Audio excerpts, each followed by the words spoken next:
हमारे घर वालन के रिश्ता मंजूर नहीं थे। अम्मी तो फिर भी एक बार मान जी है, लेकिन अब्बू वो एक बात सुने खातिर तैयार नहीं खन। हमारा घर में भी सेम प्रॉब्लम बा। साफ साफ मना कर देले वो लोग। इनफैक्ट पापा वो तो हमरा खातिर लड़का भी देखल शुरू कर देले और हमारी शादी करवावल चाहता रे। का? हाँ सोहेल प्लीज कुछ करा। हम ये शादी नहीं करल चाहत। हम नहीं रह सकत तोहर बगैर। Please Sohail. Even I can't live without you Pranjali. भाग चली। का? Are you sure? I'm sure। कहे कि हमरा नहीं लागत कि हमनी के घर वाले मनी है। तू का कहा ताड़ा? भाग चली ना। लेकिन हमनी जाइब कहाँ जा? हमार अंकिता दीदी बाड़ी ना, लंदन वाली, उनका से बात कैले बानी हम। वो बोलने बाड़ी की हमनी दोनों वहाँ आ जाई और वो हमनी के शादी करा दी है। ओकरे बाद जब सब कुछ ठीक हो जाए ना 7-8 महीना बाद, तो हमनी के इंडिया वापस आ जाई। तो ओकरा खातिर हमनी के वीजाज वगैरह वो अंकिता दीदी कर ली है। वो कहले बाड़ी। ठीक है।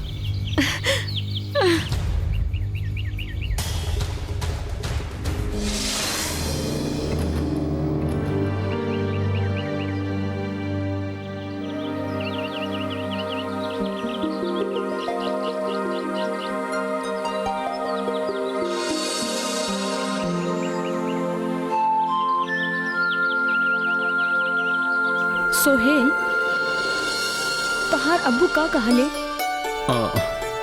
प्रांजलि वो अभी हमसे नाराज बने। अब्बू तो हमारी शक्ल तक ना देखल चाहता है। लेकिन एक अच्छा न्यूज़ बा। अम्मी तोहरा से मिले खातिर बेकरार बाड़ी। प्रांजलि हम तोरा घर ले जाए चाहता नहीं, लेकिन कुछ हुई नहीं के पावत। इट्स ओके। इनमें तोहार का गलती बा?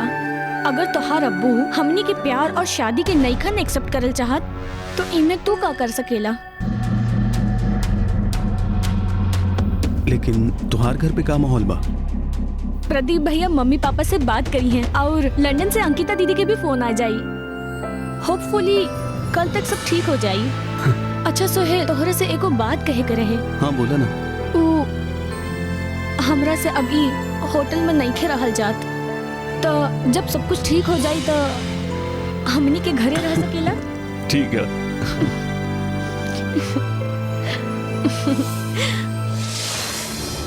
पापा पापा पापा गुस्सा छोड़ी ना। प्रांजलि के हमनी घर की जरूरत बा।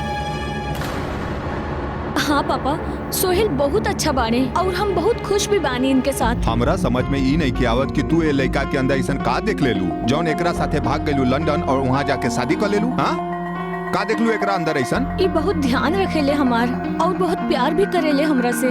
और हम जाना तानी पापा कि आप भी मान चुकल बानी, बस बोलल नहीं की चाहत। मान जाई ना। तू चुप करा।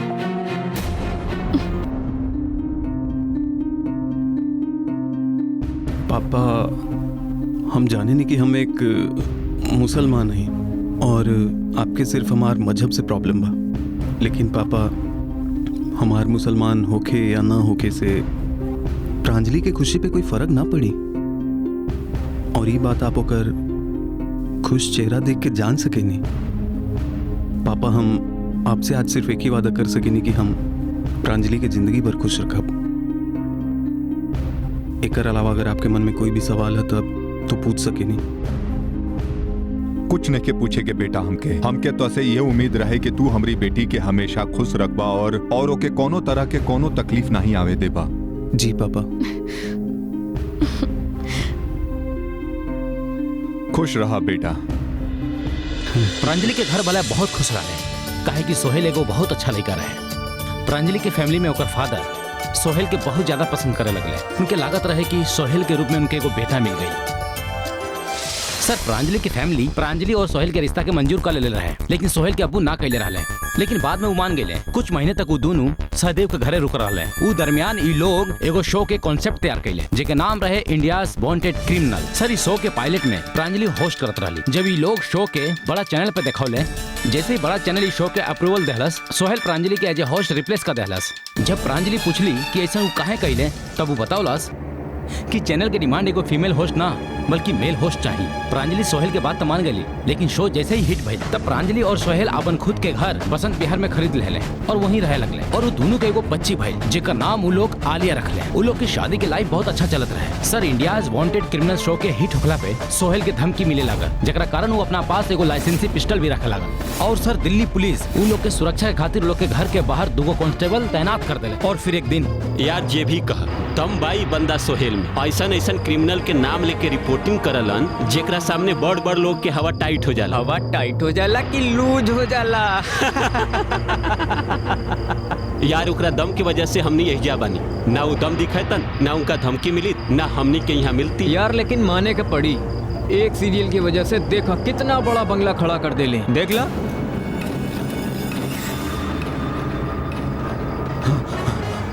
जल्दी चलिए। हाँ भाई चाकू मार देता हूँ। जल्दी चलो चलो चलो चलो जल्दी चलो जल्दी।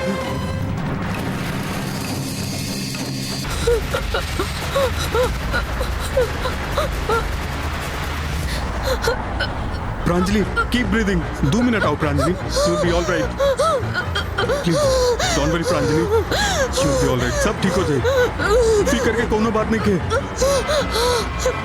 प्रांजलि जल्दी चलाओ ना प्लीज।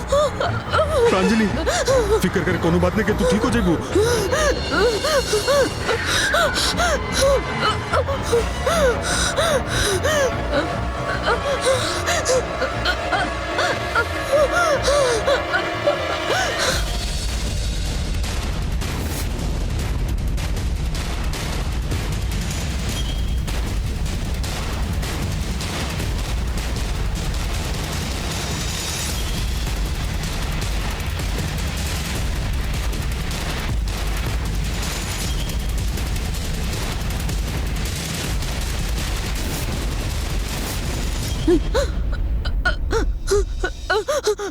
ये खुद को चाकू मार दिलस डॉक्टर साहब, प्लीज सेव हर।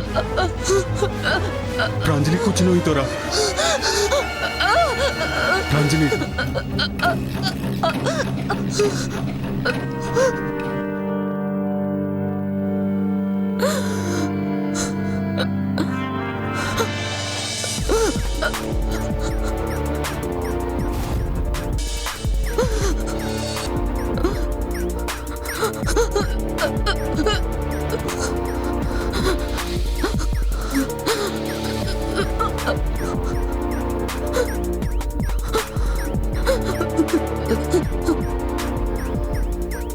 सर ये हवा कांड हो गई बा सर। सोहेल की बीवी सुसाइड करे की कोशिश कैली, हमनी के हॉस्पिटल लेके आयल बनी उनका।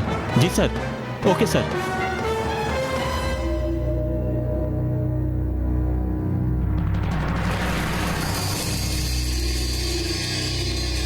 प्रांजलि आर यू ऑल राइट? तोरा कुछ नहीं Pranjali, you will be all right. Doctor साहब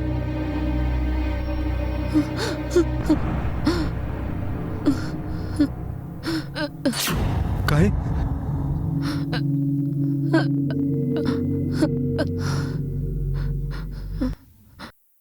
What do you mean मैं फैसिलिटीज नहीं के? ये हालत में ले जाए तो यादा रास्ता में खत्म हो जाए।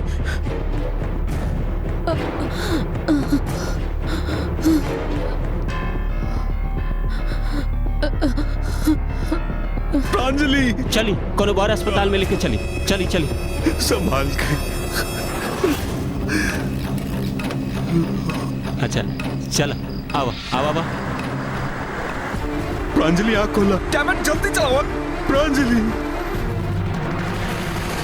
और कितना टाइम लगी भाई? जल्दी डैमेट। तोरा कुछ ना हुई, तू ठीक हो जाइबू।